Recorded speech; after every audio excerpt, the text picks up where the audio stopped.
જય શ્રી કૃષ્ણ બધાને ને જય માતાજી। તો આજે આપણે બપોરના જમવામાં દાલ ફ્રાય બનાવીશું, ભાત બનાવીશું, ગુવારનું શાક ને રોટલી બનાવીશું। 3 દાળ લીધી છે, મોગર દાળ, ચણા દાળ, તુવેર દાળને બાફી અને આ રીતે એક તડકો કરી દીધું છે। એક તડકો થયા પછી આ રીતે સાઈડમાં ગુવારનું શાકને બી વઘારી દેવાનું છે।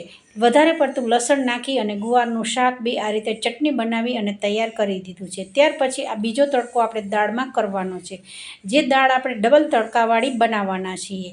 તો 2 ચમચી જેટલું તેલ લીધું છે, રાઈ નાખ્યું, જીરું નાખ્યું છે। રાઈ જીરું સરસ સતરાઈ જાય ત્યાર પછી ખડા મસાલા નાખ્યા છે, સૂકું મરચું નાખ્યું છે અને લસણ નાખ્યું છે અને ઉપરથી ફરી આ રીતે ડબલ તડકાનો વઘાર દાળ ફ્રાયમાં થઈ ગયો છે।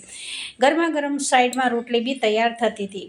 તો બપોરના લગભગ 12 થી 12:30 આ રીતે કમ્પ્લીટ ભાણું મારું તૈયાર થઈ ગયું છે। એકદમ સરસ જીરા રાઈસ છે અને કેરીની સિઝન છે તો તમે કેરી બી ખાઈ શકો છો રસવાળી।